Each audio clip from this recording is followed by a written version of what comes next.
Another shot is coming raw and unbounded. The whiskey's always talking and the beer's overflowing. Another shot is gonna hit you with a mind overloaded, loaded. The bar is always open with no inhibitions. Another shot will leave your sensories twitching. Just remember, everything we say is just our opinion. But then again, it might be the alcohol talking. It might be the alcohol talking. Let's go.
I am not going to lie, sooner or later, this thing's going to jab me in the ribs one too many times. What's going on, guys?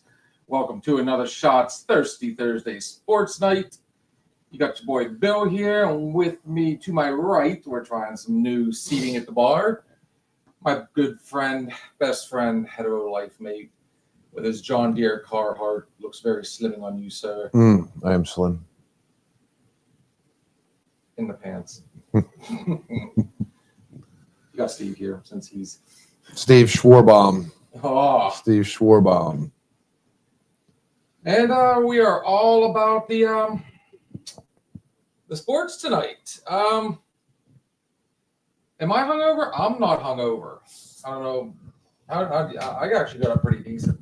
No, I felt like dog shit this morning. You think it was the Four Angry Men? We only did one. I don't know, but I was a little rough this morning. That wasn't too bad. Nah, it was pretty good. But on that note, I want to start it off. So March Madness is over. We're into April. Congratulations, Florida Gators. Steve-O, big man, you gotta remember how many times you said, dude, don't quit going against your gut. I still pick Florida in another bracket. And won it. And won it. Yeah, the big bracket, the 64 teams. I took dead last in that one.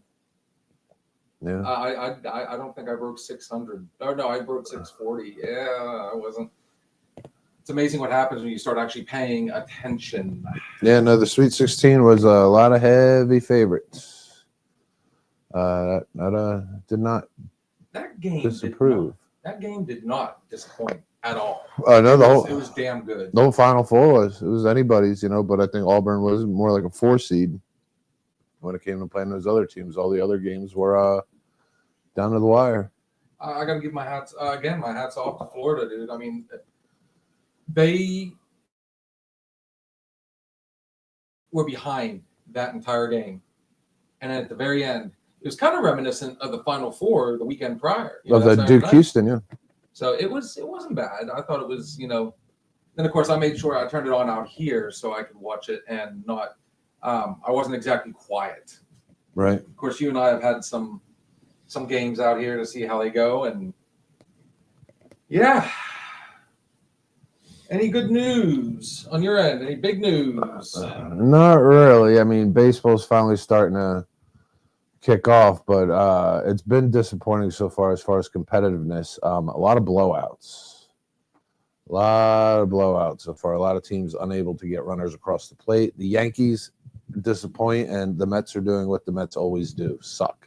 Oh, in the beginning of the season. They are horrendous. They can't score. And, they picked up Juan Soto, and they still can't score runs. If they didn't have Pete Alonso right now, they'd be real bad. What do we got here? Hold on, 4-hour show. Yeah, was not intended that way. We had set up last night a little different, but that was a good night. Had fun. Houston should have won. I don't know. I mean, you had two extremely solid teams, and same could be said about for Duke fans. I mean, hey, Houston shit the bed, and especially that last play. They ran a play for a 3-pointer. They went for the win, and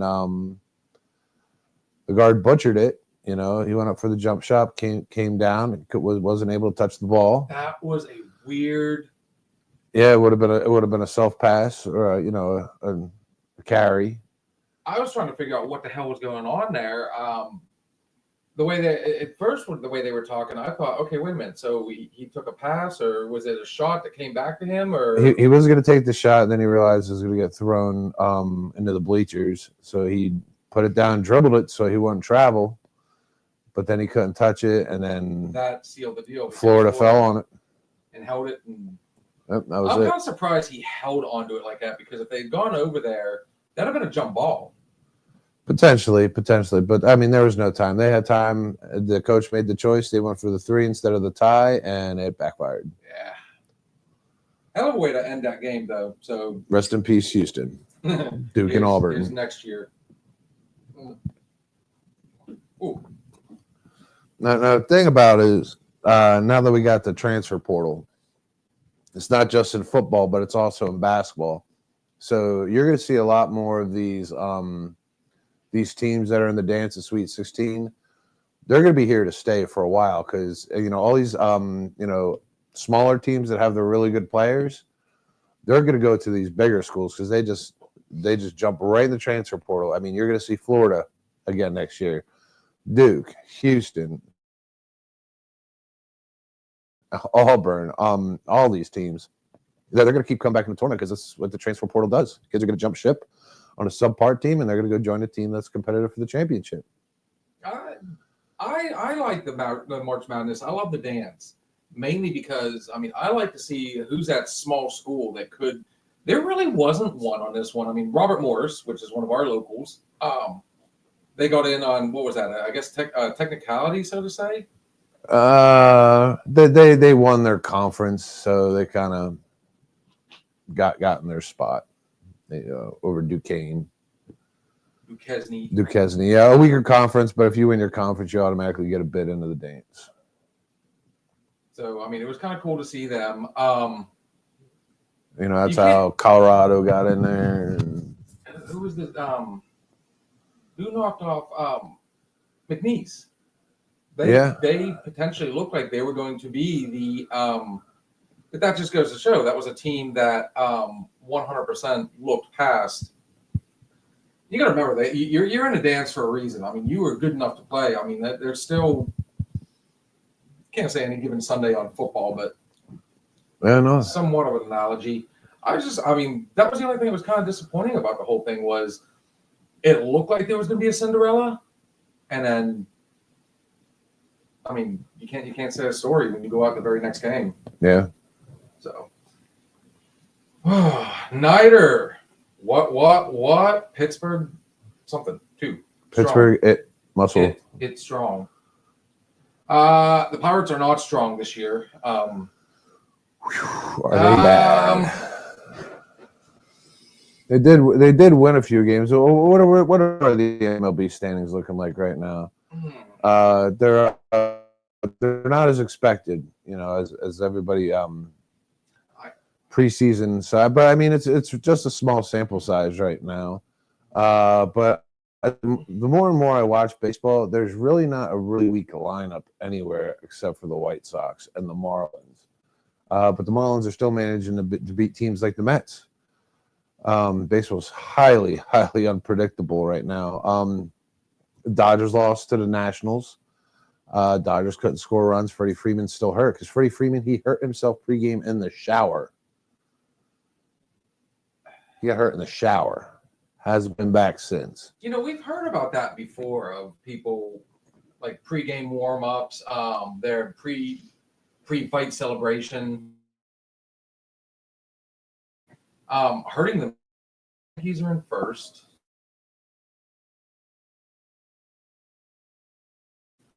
Point in that AL East is the Orioles.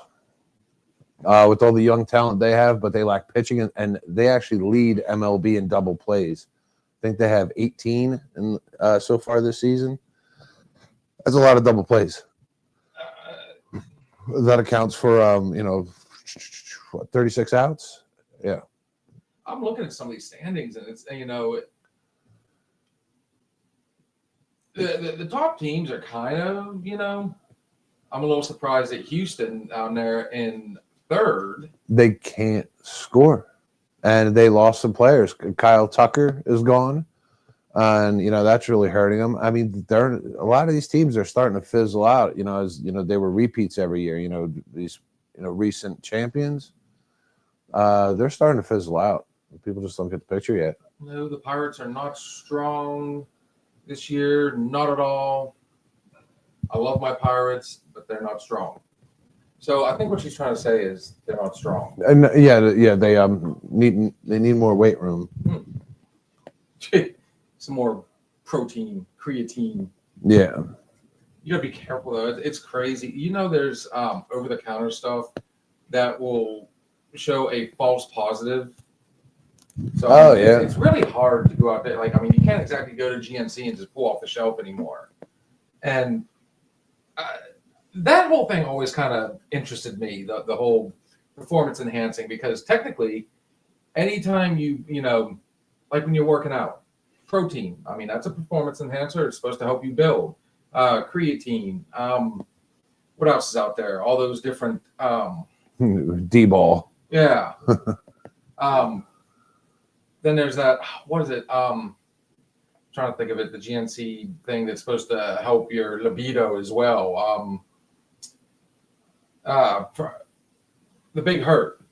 Frank Thomas. Promotes it. Look at your Phillies, though, up there. New York. New York's apparently not doing too bad. They're only in second. 8-4, but they're not beating the teams they should beat. The Braves are abysmal, though. They cannot score. They're picking up. They got everybody back from last year, and they still can't win games. Their pitching struggling, and their bats are struggling again. The bottom of the lineups are really bad in some of these teams. What do we got? The Cubs. Now there's kind of a little something there over Milwaukee right now by 2 games. The Cubs are stacked. They got big boppers, and they also play in a very, very batter-friendly field, and they have good pitching. So if you have big boppers and good pitching on a small field, when that wind in Wrigley is blowing out, they can hit some home runs that other teams can't keep up with. So their management has really structured that roster good. I think that's where Kyle Tucker went. Tucker went there, and they sent what's his name?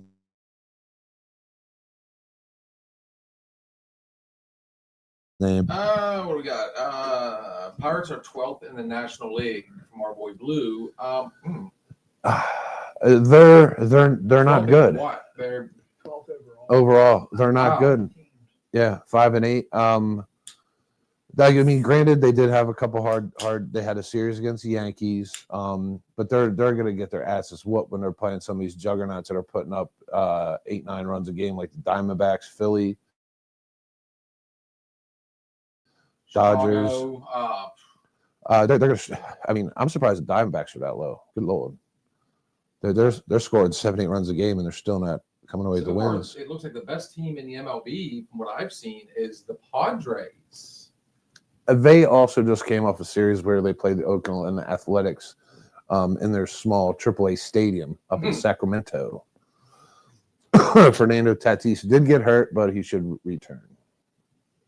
And we got from our boy Blue, the worst team in the MLB is the Chicago White Sox. They're abysmal. They have no pitching, and they have Louis Robert. That's about it. 2-10. They scored 1 run today in the first inning, and that's it. I mean,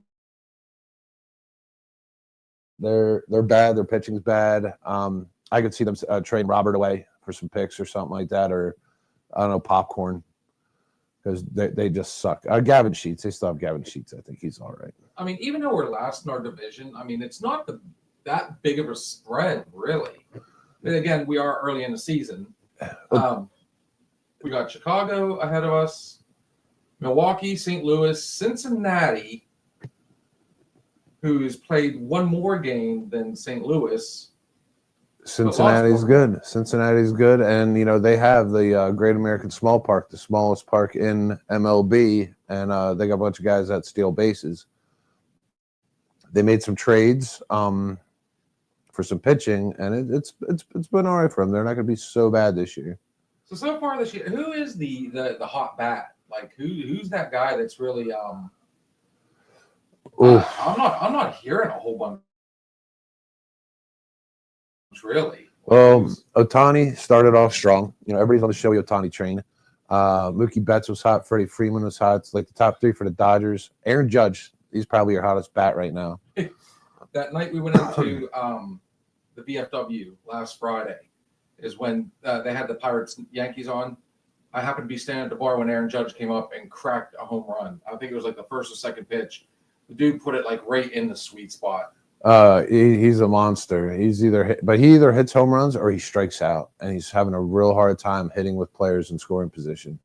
So slugging percentage is down. He's more of that random, solo shot guy. But there's a kid from Miami who is absolutely smacking the ball. Matt Mervis, is that his name? Mervis. The kid's hitting like a home run every game. Pirates play Cincy tomorrow. Oh. I don't know. Do we know who is going to play first? Because I know Skeens did not get to pitch against the Yankees. I'd like to have seen Skeens go up against the heavy hitters. He had a good matchup. Who did he shut down? But then they ended up tagging him. In like the second inning. The Pirates never recovered. George Springer's on another level. And Devers, or Rafael Devers, who had like 12 consecutive strikeouts. Now he's hitting everything, including his wife. Yes, he's hitting absolutely everything. Definitely one way to put it. He's just going around hitting things. I don't know. Maybe it might be time to go ahead and get out the old Pirates. Of course, I bought it when I first moved up here. It doesn't quite fit very well anymore. Need to get some more Pirates gear, honestly, and start pushing for my boys again. Definitely looking forward to going to a game. I will say the couple games that I have got to sit down and watch, they did not disappoint. So, I mean, not too bad. Not too bad at all. What do we got? Anything here? Injuries. That's a good one.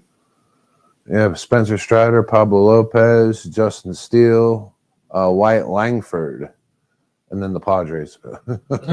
Just the Padres. Yeah, I was watching the Padres game where Tatis and Cronenworth got hurt. Like, I don't know why they got hurt, but they just kind of left the game. I think it was Blue that sent me a video not long ago. Or I can't remember if you sent me the video or if I was something I just came across. The Pirates got a minor leaguer. That dude, he's we might have another good pitcher coming up. I just seen what he sent. Butler Chandler. Oh, dude, and he's one of those ones that screams when he throws. So I mean, he's literally putting everything behind it. Hello. I keep on hearing car doors out here. Anything else out there that I'm missing? As far as baseball, not really. I mean, the season's young. Ice hockey is ramping. Ooh, here we go. That's it. New pitcher power rankings have a new number 1. This is interesting. Ooh, let's see what we got. There's no one answer to this. Who are the top aces in baseball right now? Hunter Green. For Cincy. He throws absolute fire. And he's back from injury, and he does not disappoint. And that's keeping Cincinnati in ball games because you get pitching like that in a small ballpark. Yeah. Logan Gilbert. Don't know much about him. I'll have He's dope. I mean, the Mariners have probably the best pitching staff in all of baseball, but they cannot score. Their games end like 2-1, 3-0, because their pitching's dominant, but they can't score again. have they even really been competitive since the Griffey days? 2 years ago they did. Ah, They had Julio Rodriguez. They still have him, but they just can't score, and they trade everybody away. They have that the biggest hardest ballpark to hit. Paul Skeens at number 3. My problem I have with Skeens this year with the Pirates, when it comes to him, I guess I should say, is all he has to do is make one little mistake and they yank him. He's not very well for staying in the whole time unless it's an absolute shutout. Right. So, I mean, it's easy to keep his stats up when you pull him at the first sign of any, whoops. He let a single. He doesn't have the stuff this year. I think his best outing, I think he had eight Ks. That was his best one. He's used to having 9.5, 10 totals. So I think a lot of teams have watched the video on Mr. Paul. I'm not even gonna try Tariq Skubal. Last year's Cy Young Award winner. They went against the Yankees. Yankees couldn't touch him. And look, they have to show a video of him pitching good against none other than Pittsburgh the Pirates in PNC. That's Skubal down here on the bottom. He's that one that's got that crazy, he almost touches the ground when he goes to throw. Yeah, and Detroit has played some really good teams this year, but nobody can touch this guy. You got to back Skubal. The Detroit Tigers, when that dude's on the mound, he wins games. Nice. The one thing you got to think about Skeens, though, like I said, I mean, your strikeouts aren't going to be very high when you're only playing maybe 5 innings, 6 innings. Yeah, getting pulled. Yeah. He's not going deep into games because the games are usually out of hand. The bats aren't backing him up. Logan Webb. Oof. 10 strikeout gem on Monday against the Reds was his 42nd start. I don't like watching Logan Webb games because he is a master of getting ground balls. He throws the ball and it's a ground ball. It is a straight defensive game. So whenever the Giants have him up there, they have their best infield. He's got 21 strikeouts and getting ground balls and limiting walks. I mean, he throws low fastballs, low, sinker sliders that nobody can get off the ground.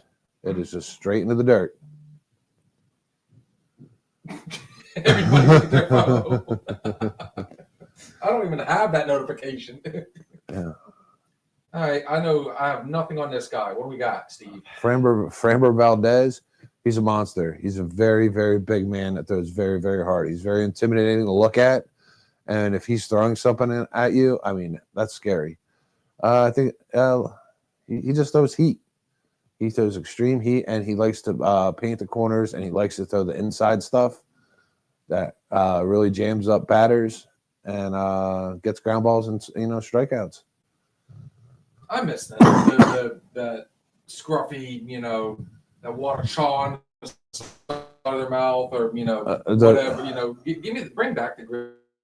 Look like you actually want to be out there on that field. Not these pretty boys wearing all these gold chains and huge diamond earrings and. They pay him a lot better these days. Zach Wheeler. What's his rare setback? Now in his 6th season. I mean, he's ranked number 7th right now. Yeah, he's good. Teams can't touch him, and he goes deep into games. He's the guy that goes out there. He's pitching 7-8 innings, and teams rarely tag him. He throws. He keeps batters guessing. He's an extreme genius on the mound. Huh. And that's the Philadelphia Phillies. Yep, he's the ace for the Phillies right now. Cole Riggins. You would love looking at this guy because he's probably got one of the sweetest stashes in all of baseball. Oh, did he shave it? Did he shave it? I hope he didn't shave it. Dude, okay, I'm not being biased on this, but I mean, for his age, Paul Skeens having that like 70s style mustache. Dude, it looks like one of those black woolly worms you see in the fall. And Right there on his upper lip. uh, Yeah, Reagan's, he's another one of those big, strong guys, and he just throws absolute fire. I mean, and he paints corners. His location is so excellent, like you have to swing. It's going to be right there. Look, he's painting another corner, down and in. Like, you got to swing. Bring back the stash, Cole Riggins. Bring it back. oof. Heat right down the middle. Go ahead. This will be all you. Shota Imanaga. Yeah. He was dynamic last year. He's one of those guys that come over. What is that? How he throws? Oh, let's see this again. He's exciting to watch. Huh?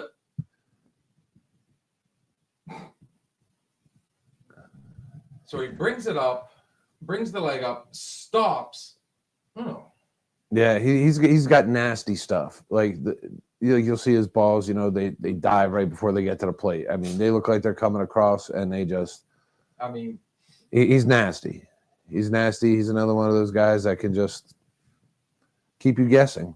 Keeps the batters guessing, and that's what the Cubs need, especially with their ballpark. You won't see Imanaga pitching on a day where the wind's blowing out. If the wind's blowing out in Wrigley and he's scheduled to pitch, chances are they're going to move him. one of the worst teams in the league right now is Atlanta, yet at number 10, Spencer Schwellenbach.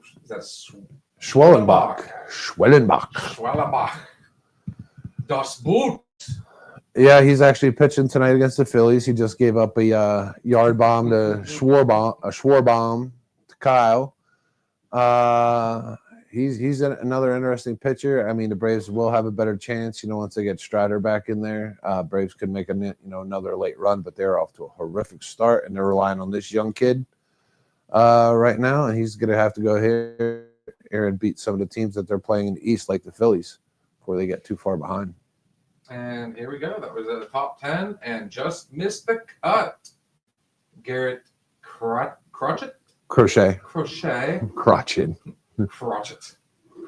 This is Cratchit. Wow. I need to start paying a little bit more attention. These names are like Jesus Luzardo from the Phillies came over from the Marlins. Nathan Eovaldi on the Rangers. Brian Woo on the Mariners. Drew Rasmussen from the Rays, and Freddie Peralta of the Brewers. All good pitchers. And on that note, but you'll see the Mariners got 2 pitchers in there. Phillies got 2 pitchers in there, and so do. I think that was it. Everybody else says this is one. Yeah. I think Detroit had another one, or the Dodgers. Yeah. How about Aroldis Chapman still throwing 102 at age 38? But he's not throwing very long. No, he's pitching 1 inning. Yeah. Aroldis Chapman. He comes in there, and he's in there to keep teams from scoring. 38 years old, throwing 102. So in all honesty, he should be delegated back down to maybe closer. I think that's where he's at. He's like that 8th inning or setup guy, or Yeah, he's in Boston now. Yeah. Should have signed him. a lot of teams should have signed him. So on that note, we've hit the first mark. Let us go ahead and take our first break, and when we come back, I want to show you the Luka Doncic ejection video and see your thoughts on that. Did you see that? Yeah, for no reason. Fucking NBA. Dude, I'm telling you right now, I'm very, very disappointed in the NBA. You want to talk about a sport full of prima donnas, but we will touch on that here shortly. It's horrible. Oh, holding a beer, Delta Circle, who will be on here this coming Wednesday.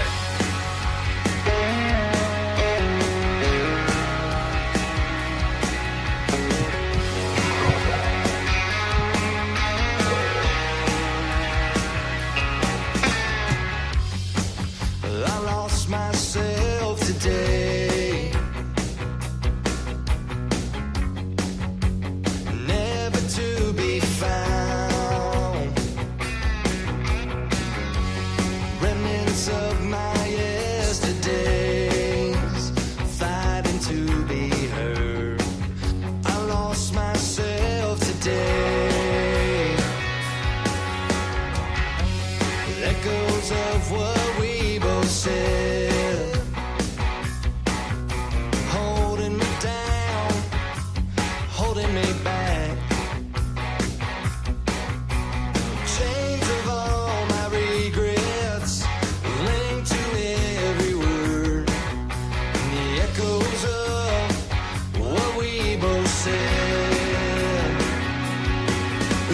Leaving Georgia in a pine box would have been easier.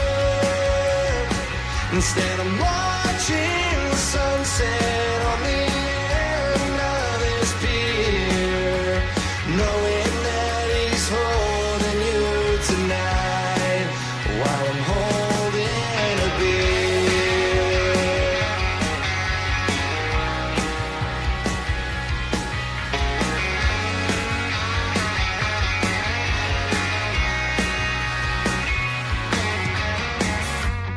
Memories of what used to be, crowding my thoughts, killing my dreams. Letters from a past life stop me on a dime, with memories of what used to be. Leaving Georgia in a pine box would have been easier. Instead I'm watching the sunset on the end of this pier, knowing that he's holding you tonight while I'm holding a beer.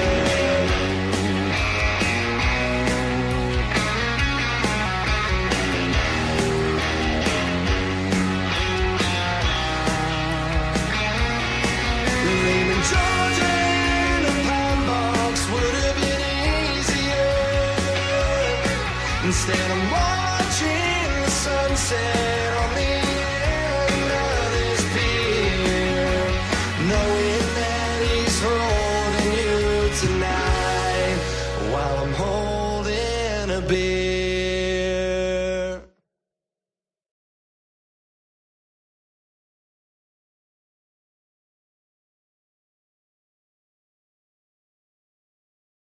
Oh, we are back as I bring out the bar snacks. Ugh. Can't have a bar without a little something on that. Thank God we don't do actual peanuts, Dave. Can you imagine the end of the night walking on shelves and all that? The Texas Roadhouse style. Texas Roadhouse style. Ugh. So the good news is I'm on the very last one here. And Did we drink that many last night? oh yeah. Oh my god. Everybody, I mean we yeah. Thanks, Copenhagen. The Lord's work be done. He wasn't even drinking them. No, but every time he comes through, Oh, dude. I feel rough in the morning and I forget things all over the place.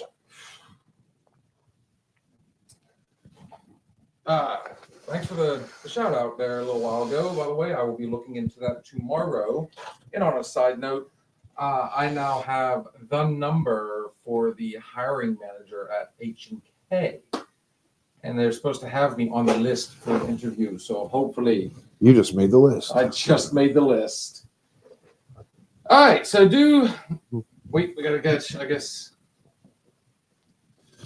So the other night, the Lakers were playing in a game against Oklahoma City Thunder, and it was a good game, tightly contested against two of the top teams in the NBA. Luka against Shai Gilgeous-Alexander. So what Luka does in this video, he's talking trash to a fan. Him and a fan are talking trash to each other. The game is in Oklahoma City, and he's talking trash to the fan, but he was looking over.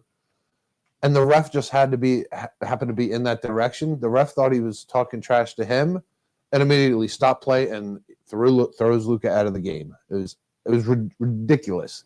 Probably, and you hear the announcers on there saying this is the absolute worst officiating. I mean, there was no reason to eject him except he was looking good on his overs, and Vegas said we need to throw him out before he hits it. Here is the, I believe this is the reaction video. From LeBron. I don't like you either. Yeah, He digs. troll looking motherfucker. Yeah. He's not troll. He's a golf. Not a fan. That was from Kim Kardashian.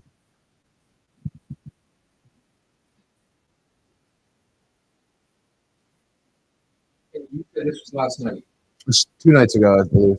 2 nights ago.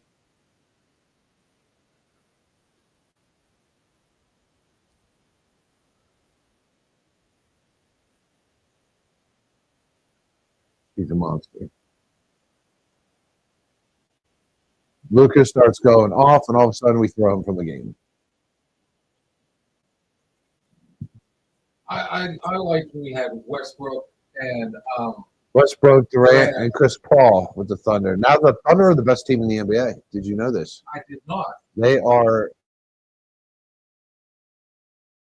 they are that defensive juggernaut. And they had Harden, yeah. They never They couldn't that, win that it. rain eluded them.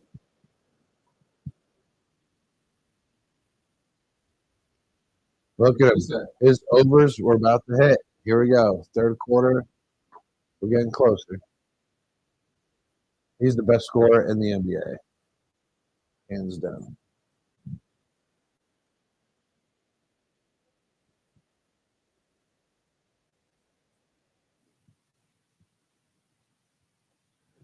Oh. Oh, okay, good. This is the fun of watching stuff live on whatever we're using. There you go, Allstate. I do like that commercial here. Should we call it back? The worst officiating ever.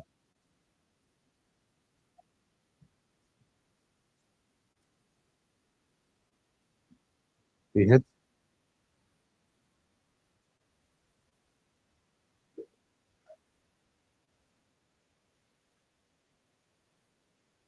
One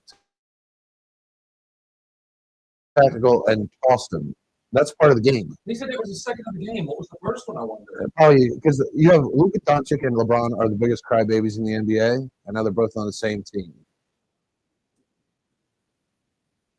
All right. Well, I mean, what's my reaction on that? That's how soft the NBA has become. I don't even know what. I mean, all you can tell is he turns around. They don't even know who was he talking to a fan? Was he talking to the ref? He swears up and down he's talking to a fan. He had been he's talking to him. Into that game. He had been chatting with that fan throughout the entire game.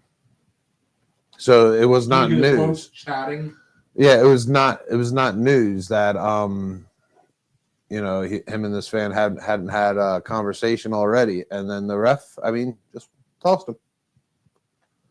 Tossed him, teed him, and tossed him, and the Thunder went ahead to win, and the Lakers would have clinched the playoff spot if they would have won that game. Miss Jan says she did say hello, and they just got done grinding some burger and cleaning up. Jason had to go to bed, work early tomorrow. Have a good night. Hope to see you guys soon. Hope to see you too, Miss Jan.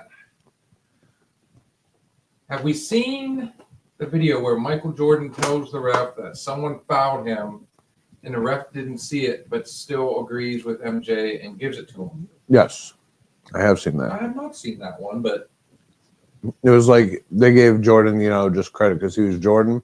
Jordan's like, I got fouled, and the ref's like, okay. Yeah. point to him. We'll get him. Yeah. And that would be well before. Well, no, they were doing replays back then. Are there challenges in basketball? I think there are, aren't there? Yep. You get challenges, and if you lose your challenge, you don't get one for the rest of the game. Wow. So basically, what do you think of the challenge rule? I'm not a big fan of it. I am so sick of technology ruining sports. Every goal in soccer is reviewed. Every goal in hockey is reviewed. Before it's given credit, I mean, it could be like an obvious goal, they will review it, especially soccer. Soccer's the worst. Virtual assistant referee. I mean, yeah, it's the worst. They call it VAR. The absolute worst. Every game, rugby, my beloved rugby, every try is reviewed. It has to be confirmed by the sideline referee. VAR is ruining sports. I don't know. I wasn't the biggest fan of. I mean, course, at the same time, you've done it, I've done it. We still kind of feed into it. Now that the option's there, challenge it, But I kind of like going back to. It wouldn't hurt my feelings if they got rid of the red flag and just kept the game going. I mean, until it becomes pointless, they're going to keep it because some of these challenges do work because referees do miss calls. They are only human. But I mean, when you can slow-mo things. The basketball game the other night, when the ball goes out of bounds and you can't tell whose fingertip it hit last. Okay. I mean, some calls are too close, and as long as you get it right. But that's what instant replay is all about. If it's too close, then the refs need to converge and say, you know what? One ref says it was out. The other one says it was in. One ref says red touched it. The other one says black touched it. That's when you sit down and you say, okay, now it's ref challenge. Let's see what we got. But that I can understand. Teams have also figured out a way to use the red flag and the challenge as an additional timeout. Like you got 3 timeouts in football. Say that's why you cannot challenge under 2 minutes, because if that NFL team is out of timeouts with 2 minutes left, a red flag would stop the clock and give your team a timeout. That's why you cannot challenge under 2 minutes, and that's in most sports. Anything under 2 minutes has to be. It's at the referee's discretion whether or not it should be replayed, because a lot of teams are started using that as an additional timeout, and they said, "Oh, we missed that," and that's why under 2 minutes. So how about instead of then, I like what you had to say there, they limit to what you can challenge. Like, did the player step out of bounds at the 10-yard line? And there are challengeable calls now, and there are unchallengeable calls. Like Can't challenge a penalty. Can't challenge a penalty. You can't challenge. Oh gosh, like why can't you challenge that penalty? If you can sit there and say, "Here's the challenge flag," TJ Watt was being held, which we've seen that thousands of times, and it not get called. And if you throw a challenge, you can't create a penalty from the challenge. Like if you're going back and you're watching the replay and be like, "Oh shit, he got held." That you can't be like, all right, holding, we missed it. So it has to be, a challengeable offense. Too many offsides in soccer. Soccer's the absolute worst. When they do their VAR, literally, they'll break it down where the dude's like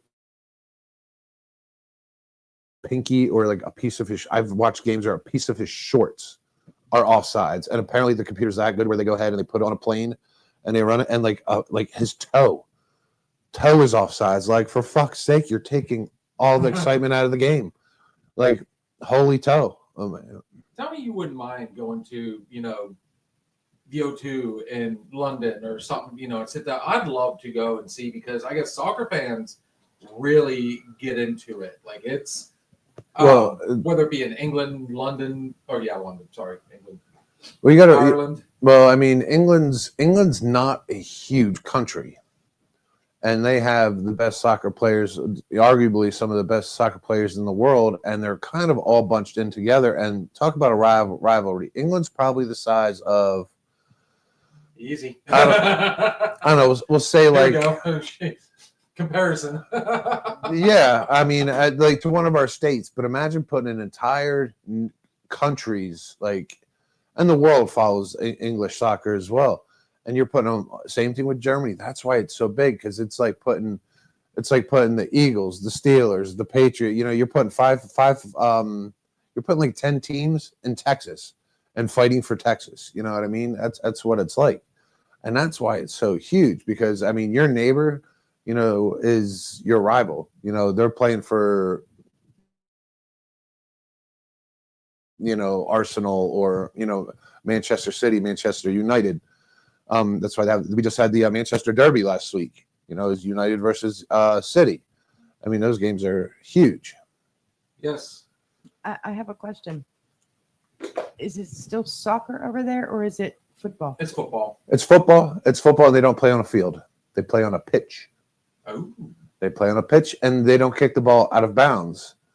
It is out to touch.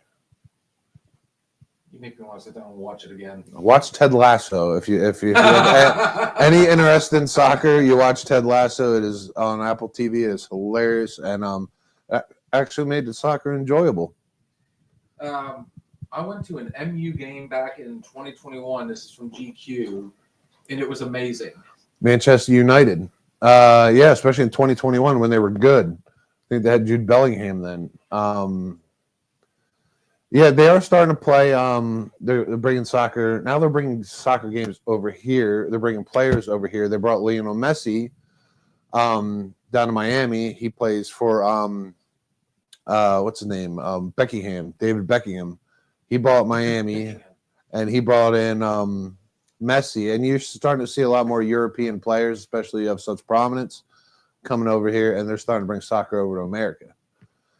And that'll continue. They're starting to have, the European team, the clubs coming over here and playing in front of Soccer, the United States. popularity in soccer is really, I mean, it is the world sport. It's also known as the beautiful game. It's getting huge. It really is. It climbs. It seems like it's just skyrocketing. I mean, hell, even you, who says it's a boring game to watch, I mean, just you get into it. You know it. I mean, the United States, we have every other sport. We gave, well, we didn't give it to them, but Europe, Australia, even Russia, Hello, Miss Deb, by the way. Indonesia, Japan, they're all huge on soccer. But all the best players in the world in every other sport come to the United States to play. But now all the best players in soccer, they play in Europe. It is the peppermint Zin. Oops, upside down. The 6 milligram. It keeps me from doing that nasty, dirty, cancer sick to the lips. I don't know how any of this is confusing because we don't even look alike. They confuse me by sitting on opposite sides. I'll tell you what, when we come back for break, I'll be sitting on his lap or vice versa. How about Oh, that? no, we're good. Or we could trade spots. I'll get behind the computer. You can sit on the couch. We'll have two other people sitting over here. There we go. That would truly mess with them. There you go. But the NBA is also winding down towards the playoffs. Thank God. You want to pull up the NBA playoff picture? Just because right now it sucks because a lot of teams are out of it. And a lot of teams are absolutely playing nobody, and it's horrible. It's not fun to watch until you get to the playoffs. And a lot of teams that are clinching right now, they're starting to rest players. This is like that lull. There's very few. We've got Pelicans and Bucks, and then we're tied 87. Knicks and Pistons. Knicks are a very good team. And they are one of my teams I love to root for. They're playing really good right now. Jalen Brunson, Karl Anthony Towns, Josh Hart, walking double-double. They'll be in the playoffs. Here's But a little trivia for you. Let's see how quick you can get this. Oklahoma City. Who were they? They moved cities and changed the name. I'll give you a hint. Sean Kemp. Seattle Supersonics. That was easy, wasn't it? Yeah, that's right. That's right. And then, Seattle hasn't come back with another team since then, have they? I don't know why, because Seattle has everything else. Now they have the Kraken in hockey. Release the Kraken. Release the Kraken. They got the Mariners, like we said. But they have not come back out with a basketball team. And, of course, they've got the Seahawks, who has your all-time favorite, used to, I guess, have the all-time favorite quarterback in the NFL. Who? Geno Smith. Oh, for fuck's sake. Where did he go again? Who cares? No, Jackson. Good luck. Fucking Miami. Worst quarterback in the world. But like I don't know. Maybe I'm just like, kind of nostalgic because the teams I grew up, idolizing. The Celtics. They had Larry Bird for, they still had him up into the 90s when I really started to get into it. Chicago, obviously. New York. I'm a big Knicks fan. But can you name the only NBA team that hasn't changed their logo? The Bulls. It's the Bulls. And if you turn it upside down, it looks like a robot violating a crab. Never thought of it that way. You've never seen that? No. You will never unsee this after I show you this, good sir.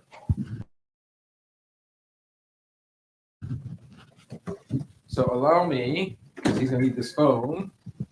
Yeah, I'd have to go with the Bulls or the Celtics. All right. Here we go. We'll pull this up.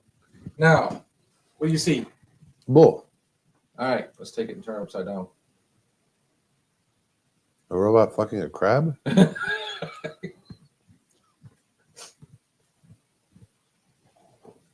Eyes frowning. Oh, no. Oh, now you see it. You're never going to unsee that. Oh, Is that not horrible? You can see the two arms right there and the poor crab. poor crab getting it. He's- you guys sit on the same side all the time. Okay, since we really fuck with people on this one. This makes it easier when this gentleman has to get up and run to the bathroom. Now it's just literally a straight shot. He doesn't have to cross lines or fight through anywhere. Now he can just, boom, exit stage left. MP. There you go. So that's why we've done it. All right, so NBA playoff picture. It is. Let me see. I put on the playoff picture up top. It'll give us I just say standings. it'll give us the bracket, the current bracket, and who they probably will play. Yeah, hit that CBS one. Or the NBA.com one. That's even better. You know. Right. And of course, the number one news story right now is Luka Doncic. It was insane. Right. What do we got? Awesome pick. All right, there it is. Oh. All right, so your number one team, and this is the Western Conference. And don't forget, now they have the play-in tournament. So those teams on the right, the Suns, Kevin Durant and the Suns, the Timberwolves, the Spurs, without Wemby, they're still in it. They still have a chance. But you know what? They don't.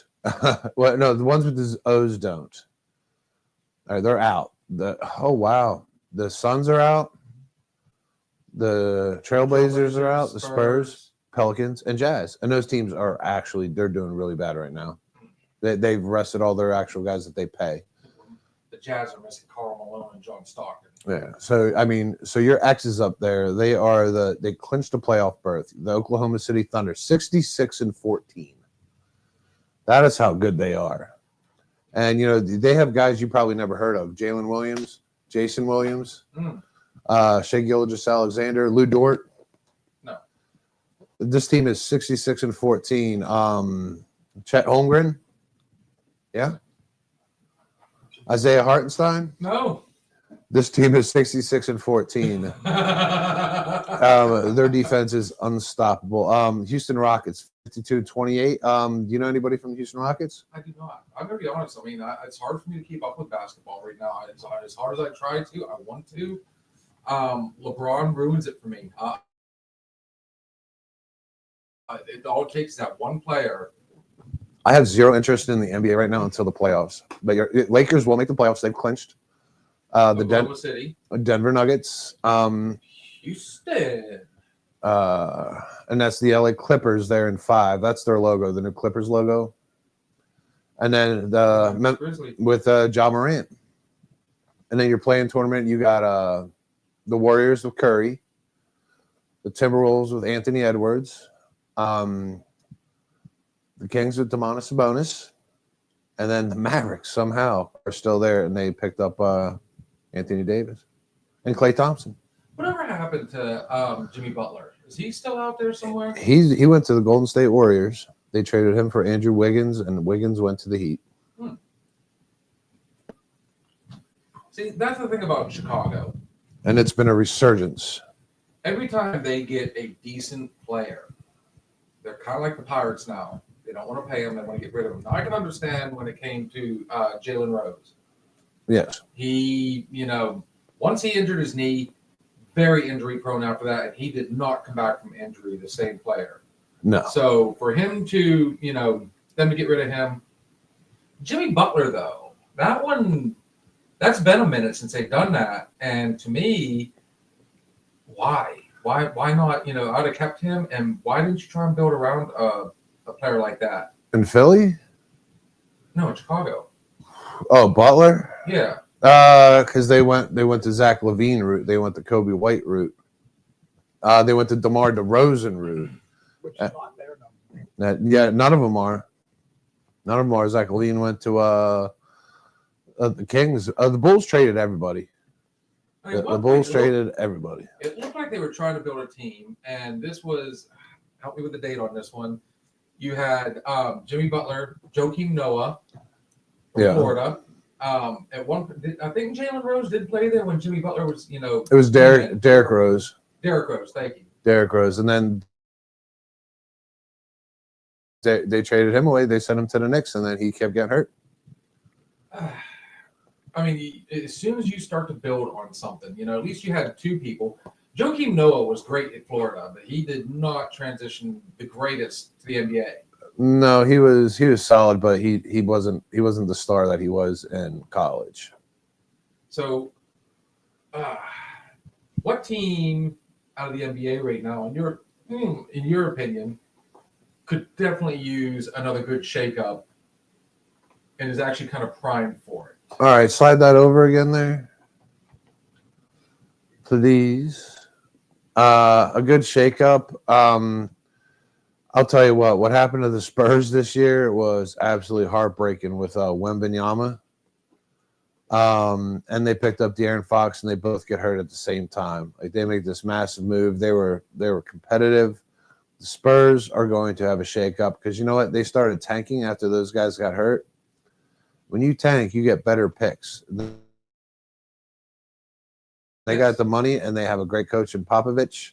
Look for the Spurs to really make some kind of big-ass move next year. And then you got to figure some of these players that are going for championships, they're going to one of these top teams. OKC is due a big star. So what about somebody like the Hornets? Oh, scroll down there. Go scroll down to the Eastern Conference. So the Hornets, they made some trades, but look at them, 19-61 this year. They're bad. Wow. They picked up Seth Curry. They picked up Yusuf Nurkic. They got Miles Bridges. They got Mark Williams. They got players. Look at Cleveland doing awesome without LeBronx. Yeah, again, Cleveland, they had the best record in the NBA. Like them, the Thunder, unstoppable. They got Jared Allen, Mobley, Darius Garland, Mitchell.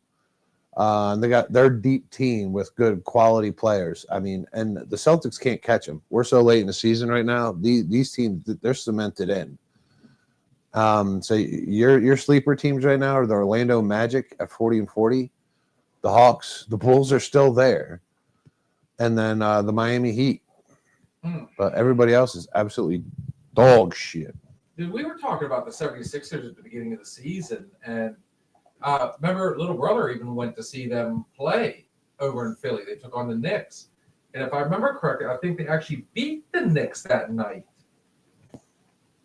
So what do we got? The ones that are out, we have Brooklyn, Philadelphia, Charlotte. Bad Charlotte. Who is? Not good Charlotte. Well, then you got, who is that at the bottom? I don't recognize. That's the Washington Wizards. Is that the Wizards? All right. At 17-63. They traded everyone away. They traded their soul away. They traded their trades away. But they got a bunch of like relics out there now. Chris Middleton went there.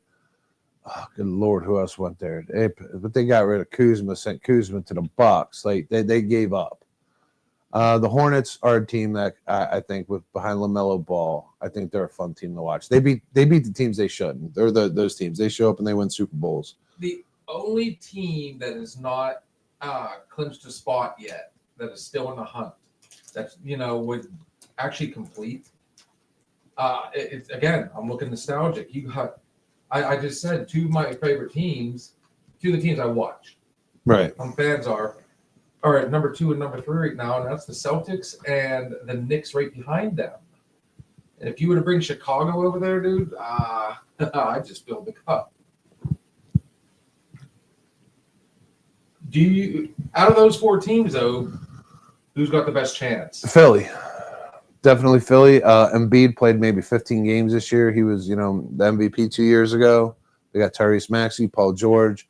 They just came out like absolute shit this year. They got a good bench. Too many injuries, and they couldn't put shit together. I'm talking, well, those are the teams that are out. Yeah. Oh, out of the ones that are playing? Out of the ones that are still in that have a shot. All right. Okay, you did answer one of my questions, though, and So your 7 and 9 teams right now are probably going to play each other in the 8 and 10. No, 7 gets 10, 8 gets 9. All right, so that's tough because the Magic are very good, but so are the Heat. So I would take the Heat, and I would take the Hawks. With the Hawks behind Trae Young, but I think the Miami Heat because they're behind Eric Spoelstra as the coach, and he's absolutely tits. We have a good question here. GQ says nobody has ever gone 16-0 in the playoffs.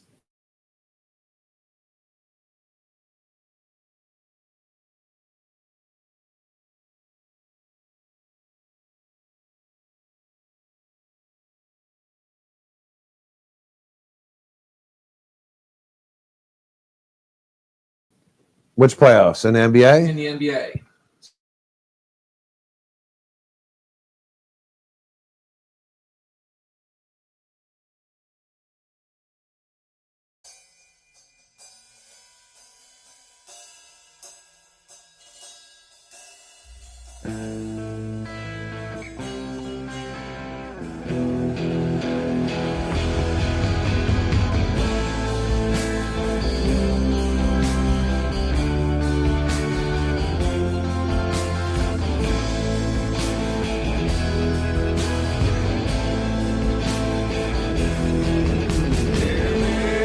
There's a house in New Orleans they call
let me suck it in. Maybe it's that seat because I felt a little on the dad bod side there last week. I'm owning it proudly right now. But it was summertime kicking in. It is time to start actually trying to bail on the belly so I can at least get a little something out of the banks, hopefully here in July. Oh, dude, we do got to put on the beach bod. Quickly. Shit. It took me 6 months last time. Now we're cramming for a test. That's it. We're just Here, drinking. this is going to help. We're Cheers. just drinking liquor now.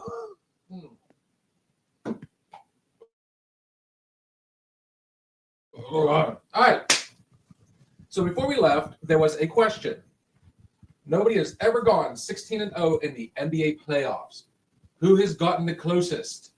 Now, to be fair, I will say, me and this gentleman did not look it up, but the answer would be I would have taken the Celtics. Would have been my guess. I would have probably gone Celtics myself, actually, because back during the Larry Bird era, I mean, they were. Bird, McHale. I mean, But I mean, I would have put San Antonio in that mix too. There was one at one point with Tim Duncan. David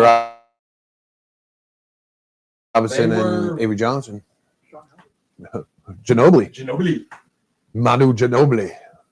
But the answer is the closest team to come is the Golden State Warriors. With the Splash Brothers. And Steve-O knew that. Steve-O didn't know that. That is all blue right there with the help of Miss Kitty Cat. So there you go. Hit us with your trivia questions. So on that note, you said, what's up, buddy? You a lot of baseball tomorrow. Is there anything even worthy? We never talk about NASCAR. I mean, is there any news in the NASCAR world? NASCAR Is is just so unappealing to me until the last laps. the chase. Yeah, or until the chase is on, until you have those guys at the top. I mean, it's the same thing. I'm not a huge car guy or nothing like that. Dodge, Ford, or whoever wins. Lord. But And Jen said she's back, by the way. there's I have a sexual canner in the bathroom. In their bathroom, Stephen. I love how she uses our full names. Yeah. I'm William. You're Stephen. Mm-hmm. GQ says, "What's NASCAR?" Yeah, it's abysmal now. It's A lot boring. of people, the championship holder right now, the record holder is Jimmy Johnson. Yeah, and he's out. I mean, there's nobody in. I mean, NASCAR right now, it's about sponsorship and money. To me, I mean, I don't even know how much NASCAR tickets are now. I'm guessing they aren't that much. They're expensive. Oh, they're expensive. Really? I could see them maybe like Daytona, like a Daytona race, a Talladega Nights, where there's high stakes, high speeds. They're interesting, but then you go, or maybe your short tracks, Dover, Richmond, something like that, or Pocono. I didn't live too far from Pocono. You could actually hear the cars from my house. We live that close. I mean, William Byron is number one, which happens to be back in the 90s and the early 2000s. I became a Gordon fan. I really did, and he was at the time. He's been one of the most disliked. I'm not gonna say hated, but he was the most disliked racer. But yet he was winning. And I think what really bothered people was the fact that he was one of the ones that could take over Richard Petty, Dale Earnhardt's record. he was the young gun going after your Kevin Harvick's, your Davey Allison's. He was that guy that everybody was rooting. Coming out of nowhere, and but that's when Rubbin was racing. And now you can't. You get penalized for shit like that. You can only get so close in your drafts now. It really takes a lot of fun out of it, a lot of excitement out of it. Of course, we don't want to see anybody crash and die, but so much technology has been done to the cars where they keep rubber on the road. But I just gotta Like I said, Jimmy Johnson has the what do we got? One the car person. My children's father was some kind of diesel mechanic. If you get his own garage and the car person, It's a fucking medical. it's Jordan. Encounter Steven. Oh. Encounter. Not in your canner. No, the one thing that kind of tarnishes, I guess you could say, they're expensive, Steven, or Stevie. I'll call you Stevie instead of when you were 2 years old. You know, the shot here soon. So, anyways, the one thing that kind of that there's always that little asterisk beside those guys that go on to be considered the GOAT. Yeah. Everybody says that Jimmy Johnson. I like Jeff Gordon for a little bit, but I really did okay. My name. They said he's a good Chase Cup champion. Gordon? No, Johnson. He holds the record right now. But bear in mind, like Earnhardt, Petty, Gordon, these Pre-Chase. other guys. These were all guys that you won because Pre-Chase, you won outright. You placed won the race, highest. You placed up there in the top 10 more times than not, and You collected points. There was not this like a second chance bracket. In NASCAR, they did it to kind of excite things a little bit more. Where like you have to make the cut, like golf. But it was enough. You would have they created the chase because you would have such a guy that was so high in shoulders above the rest, where nobody was catching him, and people stopped watching and be like, "Oh, Earnhardt's gonna win." It didn't come down to like the final race.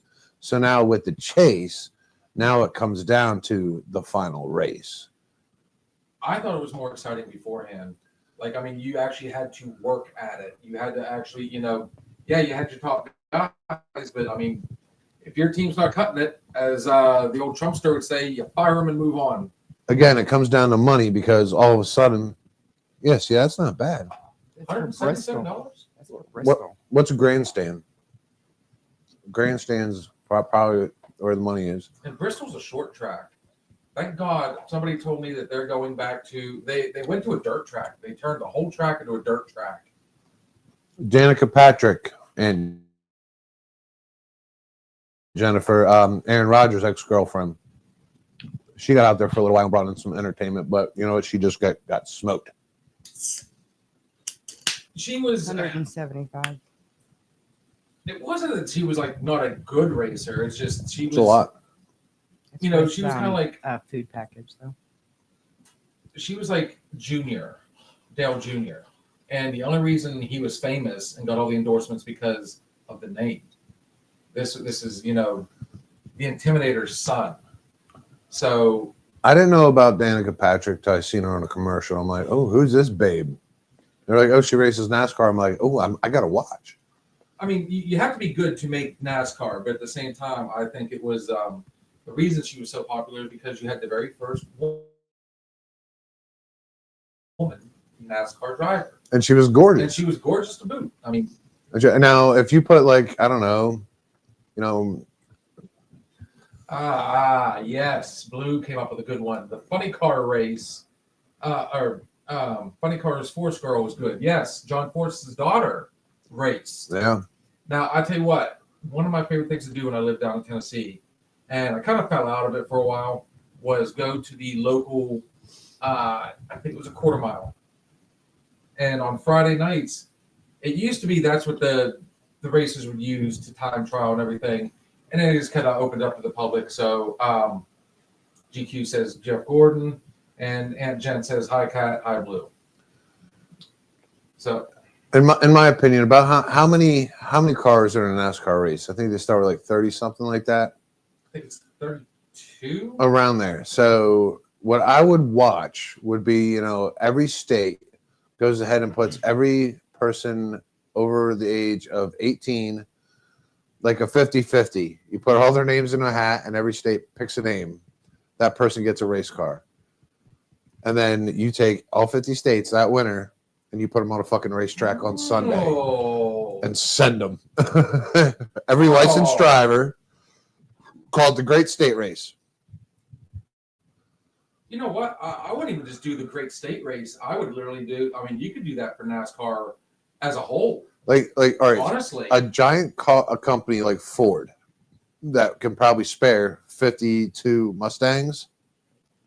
They go out there, or like Chevy, get 20 from Ford, 20 from Chevy, 20 from Dodge. Toyota's in there now. And, every state, you just randomly are selected, for paying your taxes. And you get a car and be like, do you accept? You're going to go out there and you're going to race for Ford. And so now you have an official Ford, Chevy, Dodge race off and just random selection. I want to watch like 50 regular Joes, men or women, go out there and just cook around Talladega. Yes. How fun would that be? I'm pretty sure all three car companies can spare 20 cars because, they're going to make that much money in promotions. Maximum of 40 cars. Maximum of 40 cars. This is the state race. We'll get 50. The cackling Wendy Make sure you have Pepper just as says many hi. ambulances lined up, though. Yes. Oh, yeah. Yes. And yeah, there'll be lots of first responders. That would be fun. That would be fun. We'll probably do that here a little later.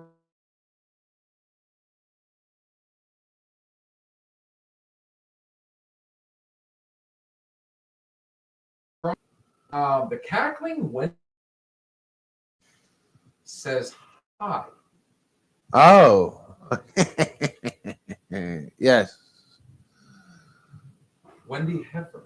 Yeah, she out there in Stoneboro. We got Stoneboro tuning in. Nice.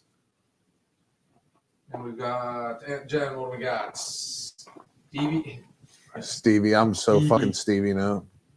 Guess what Aunt Jen is doing right now? She's making homemade ribeye cheesesteaks. Now what, William? That sounds If fucking you're Stevie, good. I guess I need to be Willie. I don't want you to be alone on this. She's making I'll some. fall on the cross for you a little bit. She's making some straight up Philly scratch right now. Is what she's Oh. making. Ooh. I'll do it. You know me, Stevie. I'm crazy. I'll do it. Okay. Ooh. Crazy to make ribeye. Dude, that sounded like that hurt. That felt great. Connor's notorious for doing that crap. Hmm. I'll sit there. I mean, it just sounds like, brrr. Ribeye cheesesteak. So yeah, NASCAR right now to me that's a dud. NBA we've already said playoffs are coming out. It's currently a dud. NHL we had big news with Ovechkin. There's very few teams that aren't locked into a playoff spot in the NHL right now. So now the NHL is getting awfully boring until next week. Your big stars, Connor Bedard had a great season last year. Sucks this year. Kid from the Sharks, San Jose Sharks, Macklin Celebrini. He's the new Crosby. He's the new truth.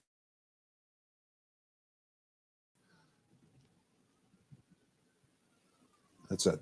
Yeah. That's the race for 50 right there. TV news straight up Philly. Okay. Yeah, but ice hockey, I feel like those playoffs last forever and they're awfully low scoring games, but it's not a classic like it used to be until you get down to the final four. I did notice that since moving back up here, hockey used to be huge up here for the longest time. Like before I moved, dude, I've talked about it before. We used to get out there. We had the hockey ball. We had the street hockey equipment. We would go down to the local basketball court, fenced in, Posture knock. set up the goals and everything, and just go at it. And now it's just not. I don't know. Maybe because like Pittsburgh hockey's not there anymore. Y'all like Corona or try the new Corona? Yeah, it's gone. I had to gut through it tonight. There's two left. I was hoping you were going to help me on it. Yeah, young William over here just finished off the 12-pack that we got through. I think I liked it last night. I think I ended up liking it. Katrina got it for us, as a gift, which is extremely thoughtful because we drink everything. Legitimately drink everything. I mean, it's just like that case I got from work that had all the random stuff in it. Yeah, we will drink anything. Hit and miss. I mean, And I was willing to try. I mean, the thoughts on it. I don't know. I hope you like citrus. like a very sour Sunkist. Yeah, you never had Corona? I was gonna say What a- Corona is my fave, so I have yet to try it. What a I tell you what, nerd. if you really want a summer beer, summer ale, Sam Adams, or Pacifico. Oh yeah. So those would be my my recommendations. I don't know, man. I'm so stuck on Corona. I don't know. Corona's my thing, man. It is what it is. Yeah. Well, that being said, I think it is time. For the final break, and when we come back, Drop us the link. we'll do the Yaz report. Tall.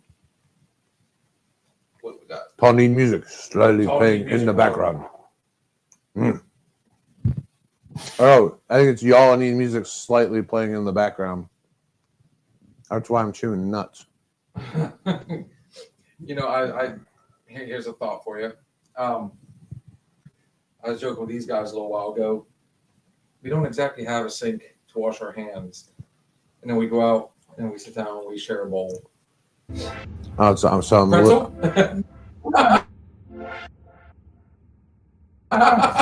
nuts. Nuts.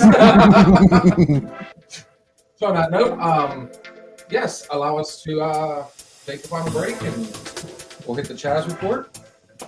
And we'll be back. With some Celtic woman. Ooh. What? Look. In the background the whole time.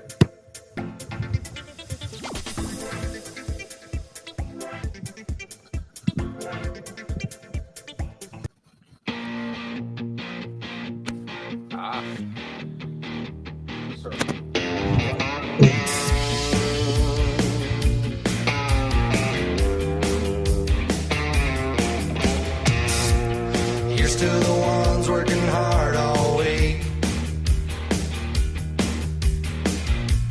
making this the land we love.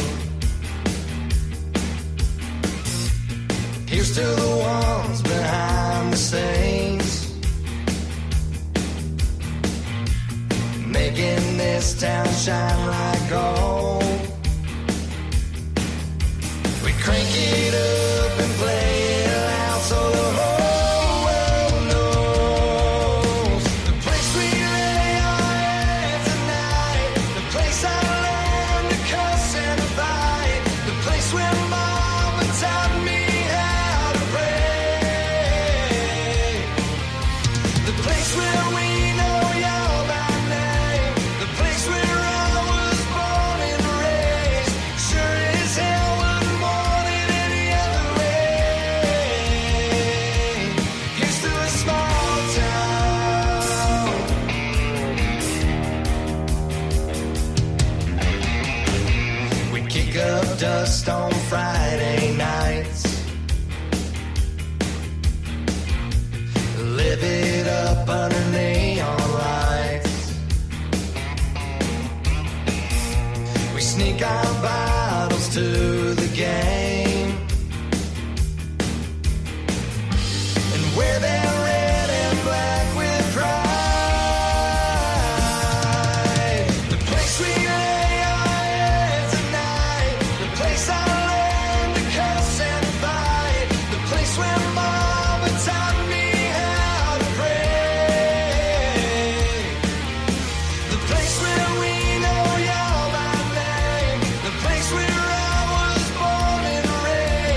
place where mama taught me how to pray.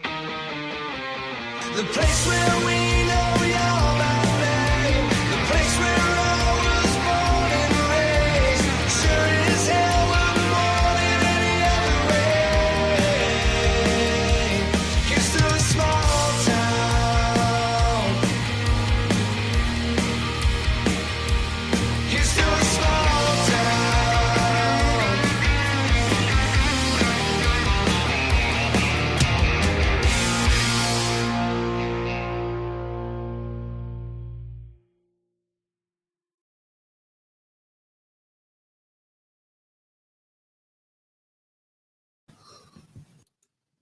Right. And that brings us back. Here's to a small town again, everybody. That band is Delta Circle, and they will be joining us next Wednesday. We're bringing them up here and getting to meet them out of Savannah, Georgia. You know the group that is up for an ISA or an ISSA. Hi. As we were just up there in a small town, eavesdropping on the action around town. Hoping those lights in here. Hoping everyone is all right. All right, so grab your glass, good sir. It is that time. Let us go ahead and drop it, that link. I'm sure he is absolutely stoked and ready. Oops. That's not fair. Oh.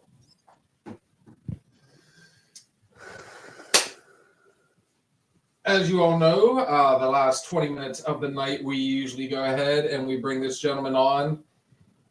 He is a man of many personalities. We've got to meet friends of his, Mr. Bones being one of them. We haven't seen him except that one time. The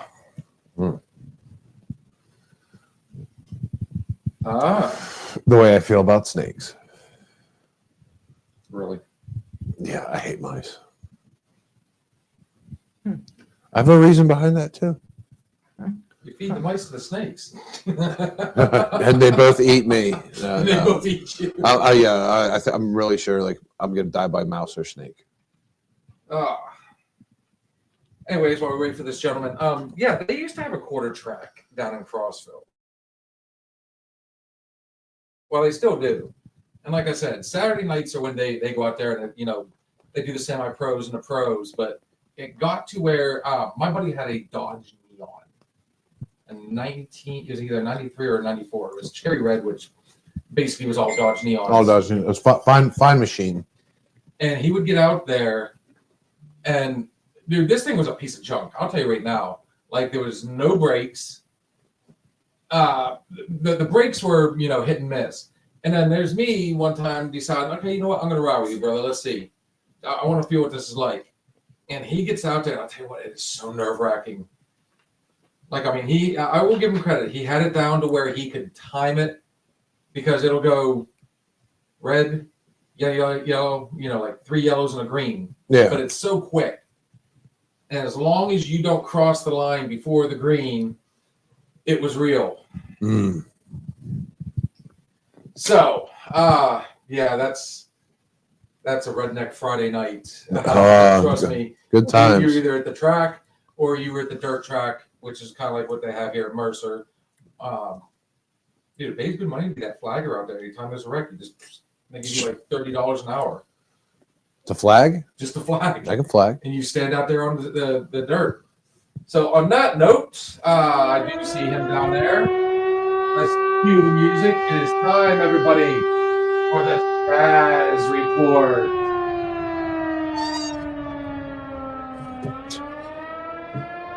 It's like Grove City right now. It does sound like Grove City right now.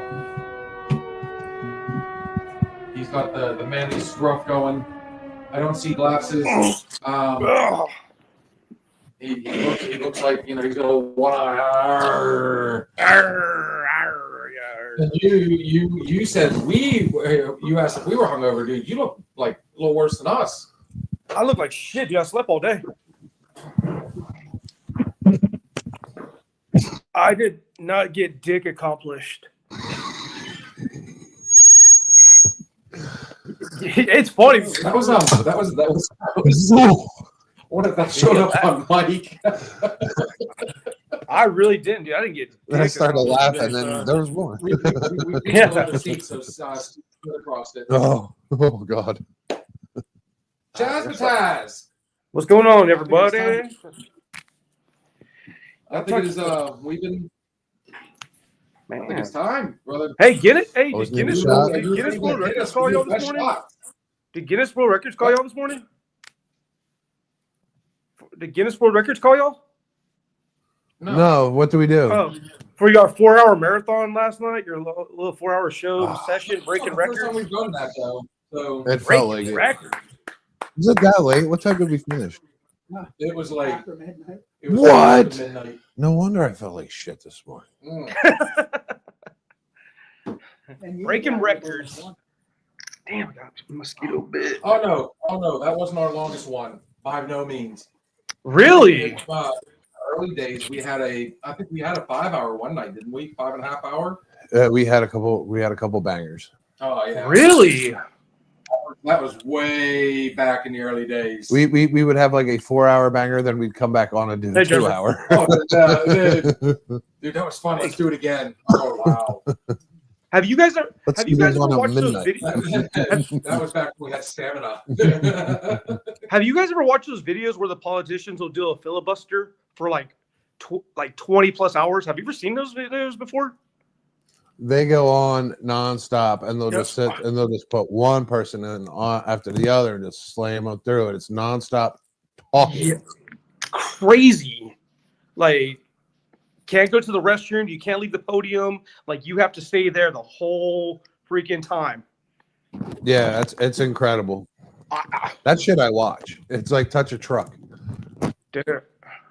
Oh, Mr. Beast, all those competitions, Yeah. dude. I tell you what, Yeah. I like the Mr. Beast stuff because there's some of the ones you sit there and you watch and you go, can I do that? Like where he has people stay in a grocery store. Did you ever see that one? Yeah, That's yeah. a good one.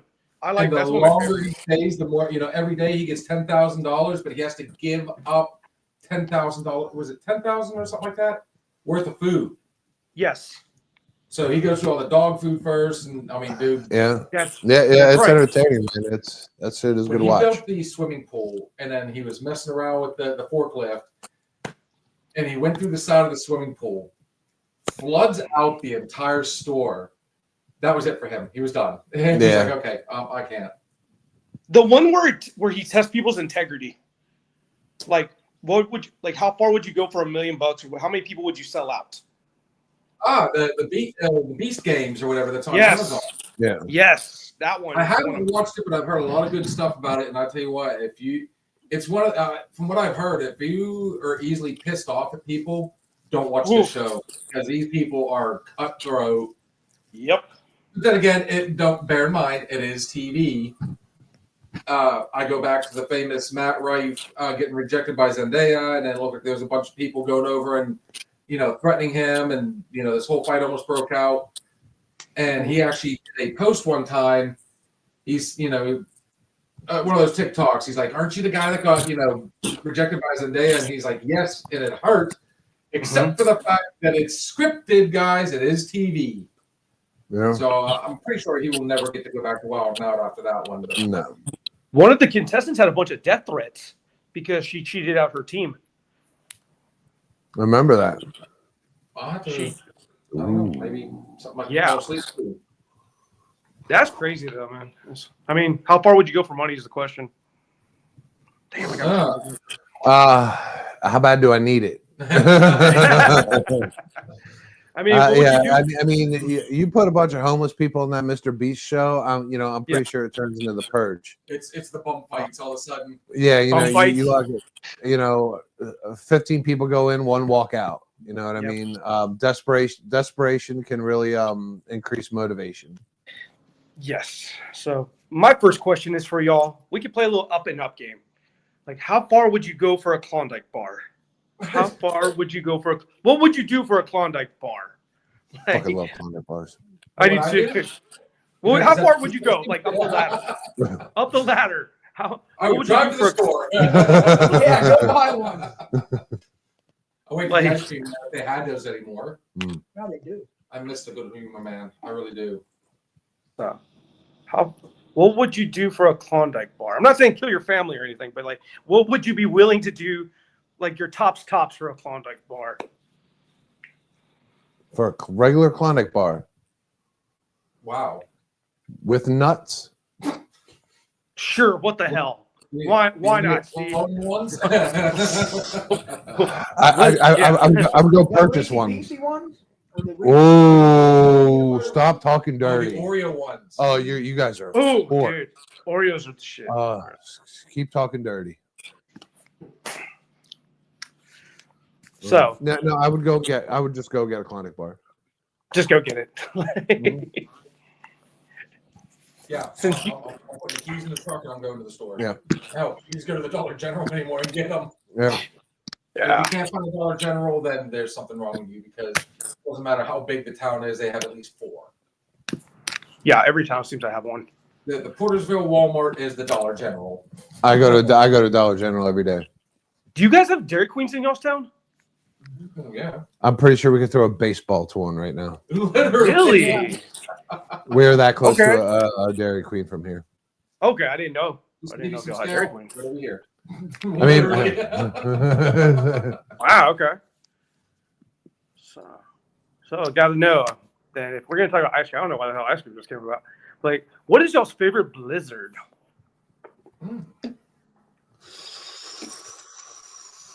Is that really good? Yeah. The What is that? Reese's. The Reese's Pieces. Oh shit! All right. Reese's. I gotta go with the Reese's peanut butter cup. Reese's cup. Mm. Peanut Oh, butter dude, cup. I like the brownie one. It's got like the piece of brownie, the chocolate, you Yes. know, the fudge in it. Fudge brownie royale. Yeah, something like that. Like the I Ben and love- Jerry's. I love when that fudge is packed. Oh, fish The best food. one next to Moose Tracks. Oh, Moose Tracks. You know what? Honestly, I was really brokenhearted that they got rid of the ice cream shop there on Broad Street. Sweet Genie. Was it Sweet Genie? Sweet Jeans. Sweet Jeans. Mhm. It made everything in house, and I tell you what, their Sundays, everything was. I mean, it was amazing. Their ice cream was the best. I'm not real big on that one. Golden Harrisville. And gold. I haven't been to that one. And Golden Harrisville. Oh, it's good. It's I like go the- for a good banana split It's though. like And we just passed it a little while ago. Is that Katie's Corner? Yeah, Katie's Katie's Corner. Corner? I don't. Don't go there. So So it's No, it's too much. It costs. Katie. So yeah, Katie. You're ready. so as a Texan, And I'm just not a Katie's Corner person when it comes to ugh. Katie, So I gotta Katie know. was dinner, so. as a Texan, when we go to restaurants, we order sweet tea. He said it. Oh, she's not getting the brick. The hands are what they used to be, sir. We got violence in here. What do you got, Chaz? No, okay. So being from Texas or the South, we say sweet tea. We can go to a restaurant right now and say, "Hey, we'd like a sweet tea."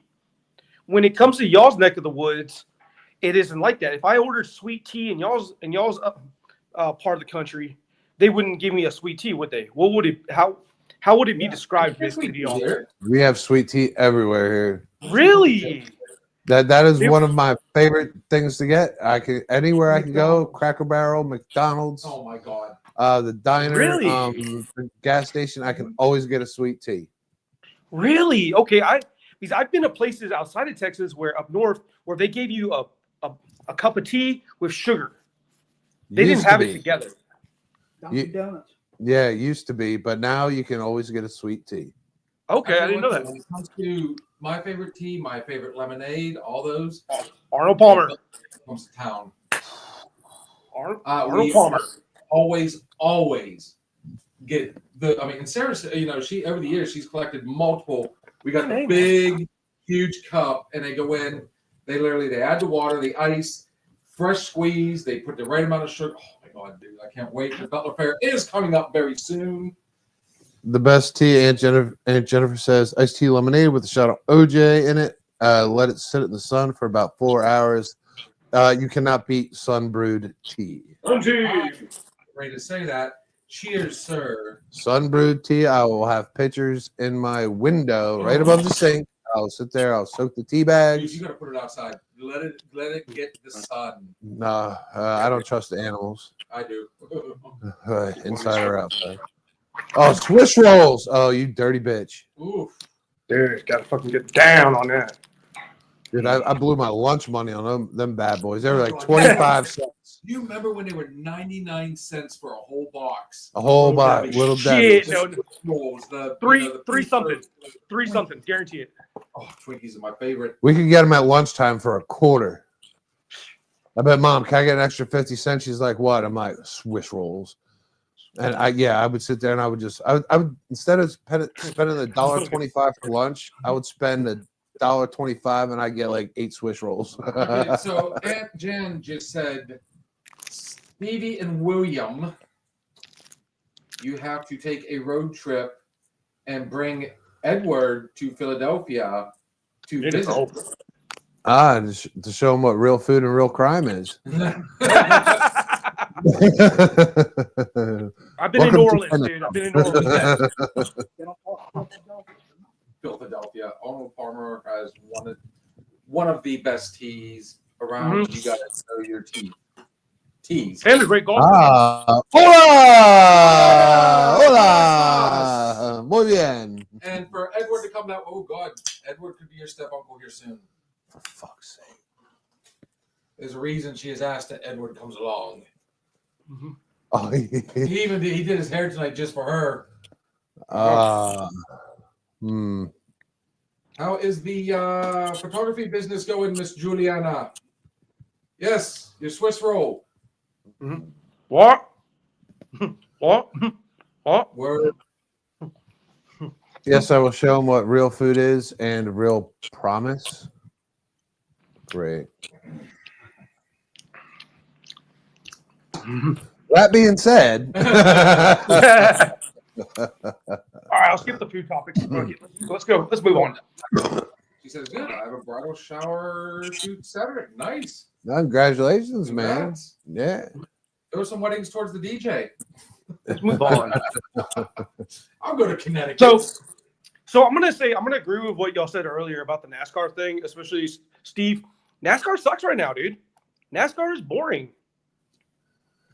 I like the end, and you know what? Whenever you watch it on Sports Center, you like want to catch up. I mean, I don't care. I just like at the end, I just want to know. I'm like, oh, all right, who won? Yeah. You know what I mean? Watching it now, especially on a Sunday with like the way times are right now, like, do you really have time anymore to sit down, especially like on a football day, a baseball day, where like shit actually happens? Or do you sit there and you watch the same thing happening, but like anything can happen? Yeah. But what matters is the last 5 laps. You know what I mean? These guys, they jockey for position, you know, they get points this way, but he passed him, he got a point. I don't give a fuck. I care about who wins. I care about, like, you know, that crunch time at the line. That's when the action is. That's what they show you. My favorite too, though, and let me know if you agree with this one. Daytona, first race of the season. And Bristol, the short, you know, it's a short track race. So Which one's that one? Which one's that there's one? no, they did not disappoint this year. Massive wreck. Thank God that nobody died in that one. And then Bristol, when you got a short track race, you are guaranteed Some wrecks. Oh yeah, and there's excitement at that point. These guys are fighting and jockeying and going. So, I mean, every sport, it's about highlights, the highlight reels. And that's what they show you in ESPN on the Sports Center. You know, they don't show you the whole game. You know, they show you the highlights. So you watch an NBA game when they go ahead and they recap every NBA game, every NHL game, every NASCAR race. They show you the goals. They show you the game winners. They show you the big plays, you know, the cool dunks. Yeah. NASCAR highlights, they show you crashes and they show you the finish line. Like when they recap NASCAR, be like, all right, so tonight on NASCAR, you know, this happened on lap, you know, 48, and then this guy won. On to the next game. You know what I mean? A basketball game that lasts 2 hours has more highlights than a NASCAR race that went on for 4. That's why that shit's boring. Okay, so I'm gonna bring up another question for y'all because I know we could talk about sports all day, but we don't talk. We talked about this on a few. Y'all talked about this, not we, but whatever. Y'all talked about this on a few episodes back about fan interference and how, sometimes when you were talking about old boy getting kicked out because of the Lakers. Luka, talking yeah. shit to us. What do y'all feel? Okay, so let me give you the example. Okay, say if a fan isn't in the way but gets hit by a player, like, a player falls into them or something like that, it happens. You know what I'm saying? Should I'd that be like, person, on my tits. yeah, should that person be, do you think there should be like some reimbursement for them? Maybe like, hey, since we tackled you or decked you, maybe we should autograph some memorabilia for you or anything like that. Maybe a jersey. Like, No, I'd be like, yo, man, I just made ESPN. You know what I Okay. mean? Like, you know what I mean? That's part of the game, man. If I had a player run into me, I'd be like, man, that's cool, man. That's part of the game. You know what I mean? I do like when, especially in baseball, when that ball's out in the outfield and the fan reaches over and robs a home run, Yeah. like robs a catch, and and then they get ejected for it. I mean, what do you do in that situation? Do you get that foul ball? Do you let it play through? I mean, me, it's kind of a reaction. I'm like, oh man, here it is. This is my chance. Yeah. Stick your glove out, stick your hand out, but You gotta think that's a risk you are taking. Whenever you sit on the sidelines. Hence why baseball now has the nets to go up there for foul balls. people were getting whacked, decked by but we- bats. But when you're Killed. deliberately hurting somebody, that's fucked up. Like the Yankees game, those two guys. Remember where they tried to take that dude's arm and twist it from the Oh, Dodgers? Mookie Betts. Yeah. The guy Mookie Betts' arm, and they tried getting the ball out of his glove. Yes. And Well, it goes all the way back to the Boston Bruins game where they went into the stands, and the one Bruin actually took one of the shoes off a fan and was beating him with his own shoe. I mean, what? Really? fast? Really? Yeah, oh, yeah, dude, that was huge. I thought that was a movie. I thought that was from the movie. Whatchamacallit? The one with No, Adam the Sandler? hockey movie. The hockey movie. Goon. What Oh, was Slapshot. Mr. Daytona watch guy. Handsome. The salad guy. Right there. Yeah, Paul Salad Newman. dressing. Paul Newman. Yeah, there you go. Slapshot. Yeah. Slapshot. There you go. Yeah, the Hanson brothers. There you go. Yes. Great movie. Mbop. Damn, we got there. I mean, yeah, that actually did happen in a Boston game. Okay. Those guys actually went and got into a fight in the stands with the crowd, and was the one player got a hold of a shoe off of one of the fans and was beating one of the somebody else with it. No So, shit. yeah, I've never seen it. You can look it up. Yeah. The but, Malice yeah, in the that's- Palace. The You gotta Malice in think. the I Palace. mean, think back to Ron Artest when that whole thing happened. And you Yeah. had O'Neal go up there with him, and not Shaquille, Jermaine O'Neal. No. The Malice in the Palace. Oh, Ronald Artest was a badass. Yeah, Ron Artest was he was out of the It was game. crazy. He was a He was thug. laying on That the was table, bad. and Yeah. threw the beer on him, and he jumped into the crowd, and O'Neal went up there and attack. So if the players intentionally attack, that's one Mhm. thing. Like let's just say Ron Artest was going after a loose ball and he dove for it so it wouldn't go out of bounds, and he goes into the stands. That's one thing. Incidental, and you do see it now. Like if a fan does get hurt or like a player runs on, like falls on him or something like that. After the game, that player usually goes and finds that fan, signs him a jersey, gives him his shoes, pulls the insoles, and so it's usually reciprocated. But that's part of the game. I mean, you want to get close to the action. How much Yeah. closer can you get than With LeBron his James balls. on your face? Yeah, literally. So that's a good question. All right, let's do this. This is the next good with question. I'm not. Out of I the, don't know. okay, let's break it down. You got your man cave. It's missing that one item. What throughout history of sports, of all sports, one piece of memorabilia you could have as your centerpiece? One piece of memorabilia throughout history, no matter the price tag. You guys can all see it over there. We got our memorabilia up. It's a lot of Steeler stuff. But the very No. top that you don't see right now, because of my Pirates beer fist, was a picture of Muhammad Ali. Okay. I want the Muhammad Ali gloves that he wore when he fought Sonny Liston, that famous fight, the fight that the put him picture? on the map, hanging right there. So if you could have any piece of sports memorabilia, Yes. money's not an issue, but you can get that. I would take the ball that was thrown for the Philly special. Give me the Philly special ball. Dude, out of all of it out there, that's you go with a Philly one? You stayed local? Give me the Philly special ball. Okay. I mean, what about the bat that Babe Ruth used to hit that famous home run? How about the ball that was hit? Philly special ball. Okay. I am. That's I offense. That's a little disappointing, You know- man. There's so much out there. One thing, I mean, I take a little piece. I take like a piece of like every basketball floor. You know, the Boston Garden. You know, I'd take like a little piece of the parquet floor off there. You know, that'd be great. But I want the ball, the moment. okay. No matter, I'm stealing a piece of time that nobody else can have. Okay, then I want the immaculate reception ball. There you I go. want that famous one that Franco Harris reaches down. Did he catch it? Did he not catch it?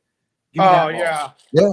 Give us Hey, balls. that's right there. Give us You mean balls. that's Bill Right, Buckner? right beside Muhammad Ali gloves. Yeah. Something, What would you take? something Roberto Clemente.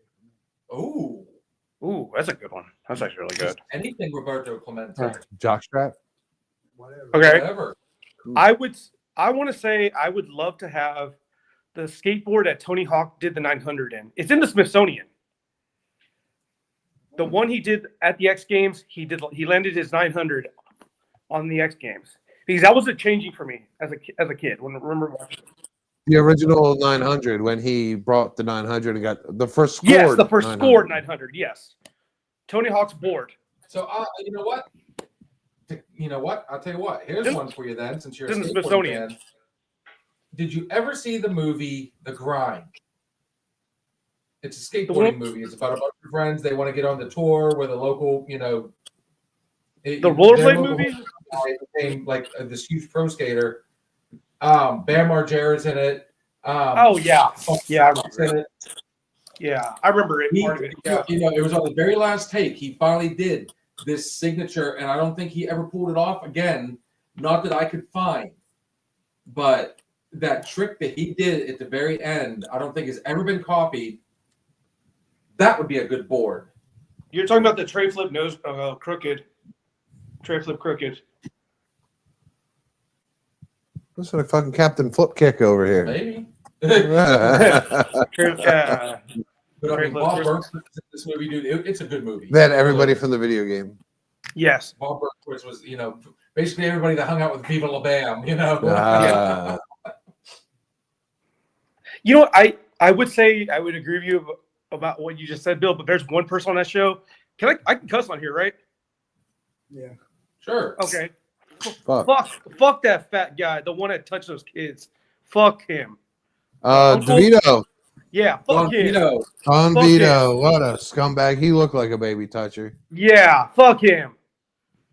Did that ever? Drop my Was nuts. that ever confirmed? Yes. No, because he died. He died shortly Right after. in front of you. He got locked up, or he went to court for it. And then he died. Yeah, Yeah, he died. good. I think. Yeah. But yeah, I mean, there's so much sports history out there that would be amazing.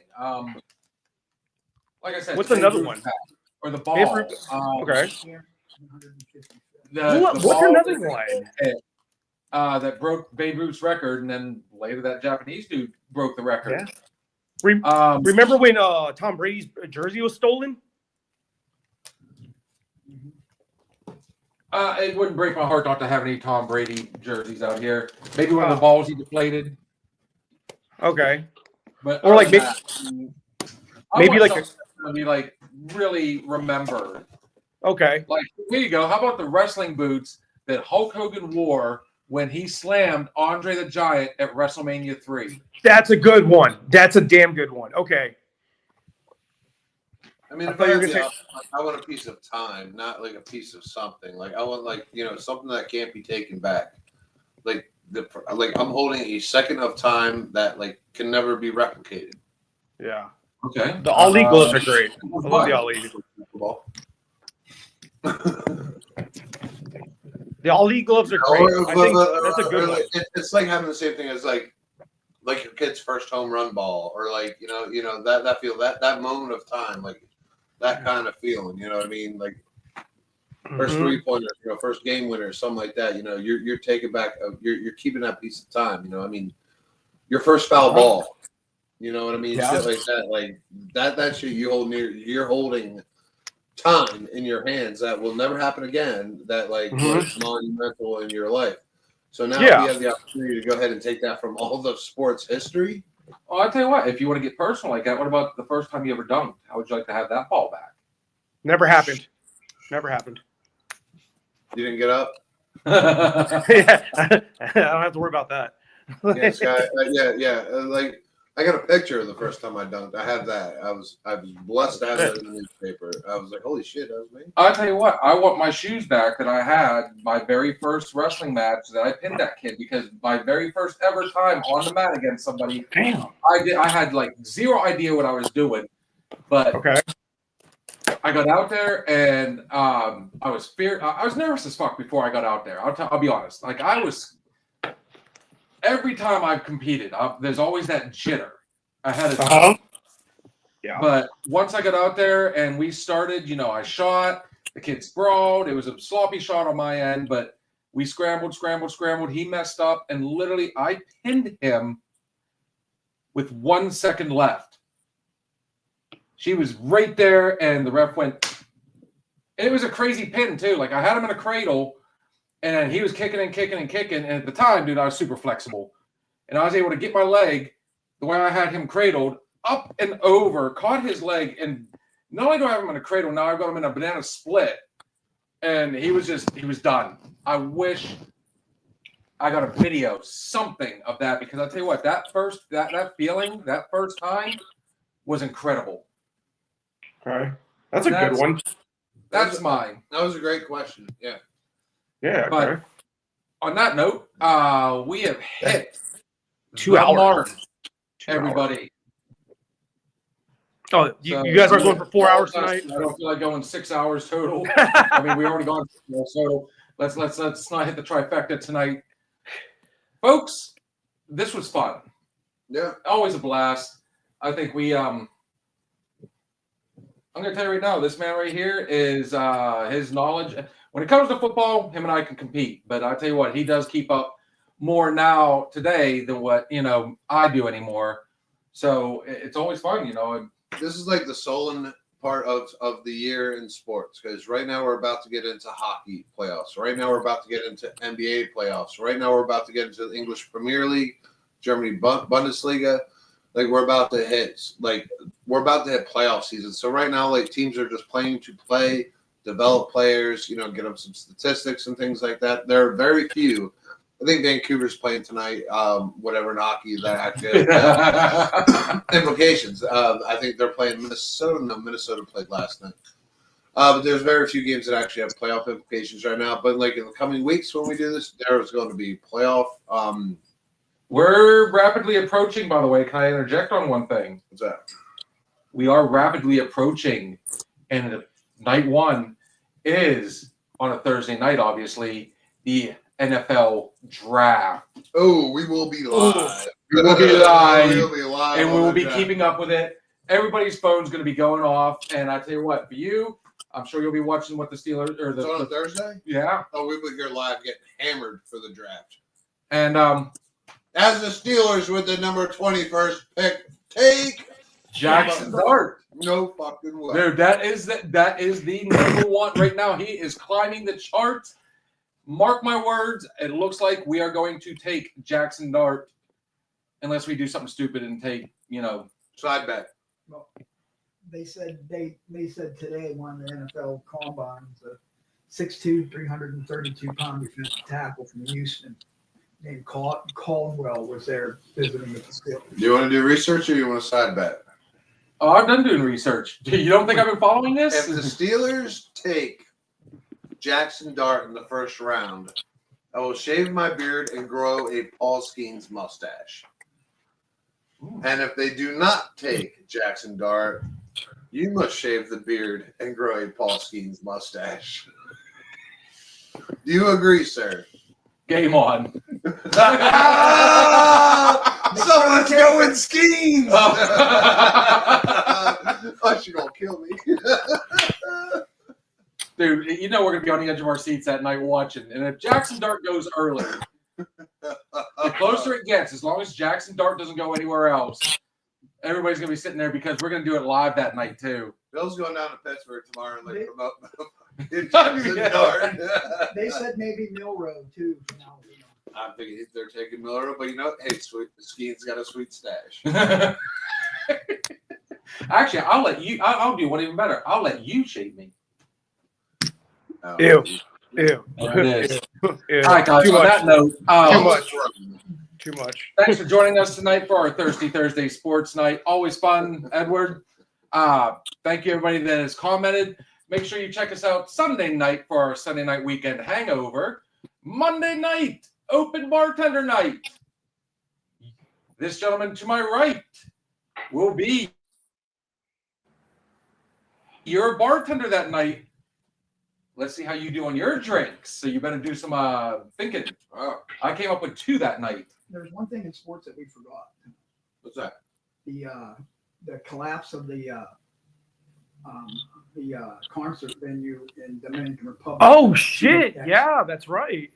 2 ex-Major League Baseball players as of now. That's right. Pull that up, please. I haven't heard about it yet. We'll do one quick quick recap. Octavio Dotel, he was killed in it. No. And so He's was a pitcher, correct? yes, and so He was a pitcher. there was a lot of it was in the Dominican Republic. There Yeah. was a concert Collapse of the sweep. and the roof collapsed. Mm-hmm. Concert, and apparently, like all these ex MLB players were there. Oh, that was like that concert with that big I think they confirmed Great White. 85 White. people. Dominican. Yeah, Yeah, that's fucked up. Yeah. I forgot to bring that up earlier. Yeah. Oh, we'll check Right, that real yeah. quick. Oh yeah, you said this in Yeah. Wow. Collapse roof at concert. All right. I mean, it's one of those things where, like, I mean, if 2 Major League Baseball players' lives weren't claimed in this, like, would anybody care? Yeah. I mean, would it be I mean, news? people would care, but it's just like they happened to be there that night, and Right. Mhm. It sucks when anybody dies. All right. News about collapse roof at Yep, there you go. NBC will do it. So this will catch me up a little bit. I haven't watched any TV today at all, except for like the 10 minutes when I got up and was trying to run around before we had to make our run. An unimaginable celebrity-studded nightclub plunges Dominican Republic into mourning. 2 former Major League Baseball stars, an iconic singer, a renowned fashion designer, a prominent banking family, a governor, young professionals. They were among the more than 124 people killed Oh, that's tragedy. Tuesday. Tony Blanco. Oh man, he's young too. The roof of the bustling Jet Set nightclub collapsed, plunging the entire nation into mourning. Do we have the list of people? Yeah, continue reading. There we go. Damn mosquitoes.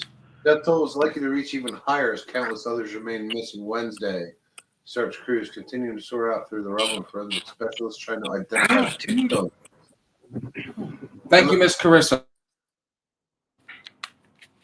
Much appreciated. We try MLB hard. players Octavio Dotel and Tony Cabrera of the Nationals. I think Octavio Dotel, I think he played for the Marlins. Cabrera. Octavio Dotel also played for the Pirates. Do you remember? Cabrera was a Padre, was he not? Tony, not. He's a not. Tony Cabrera? Why is it always going to be the Dominican Republic, dude? There's a lot of Cabrera. Well, that's where There's a Miguel Cabrera. Hmm? Played for- It's where my father-in-law Man, lives. 140. It's where my father-in-law Yeah, that's some lives. tragic shit. Yes. Oh, he's down there in the Dominican.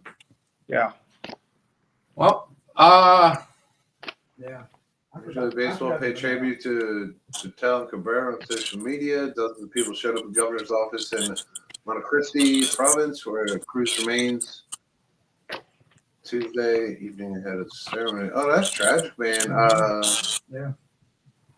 My heart goes out. Our heart goes out to the family of the victims of this. That's horrible. Yeah, 140 and counting, man. Every single life lost is an absolute tragedy, especially when they're going out there to have a good time. Exactly.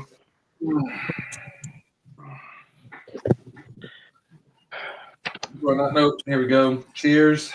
See, Here's to the families. Y'all take it easy, guys. So on thanks that for note, coming on, man. Yeah. Appreciate you, as always. We'll see y'all back on Sunday. Later.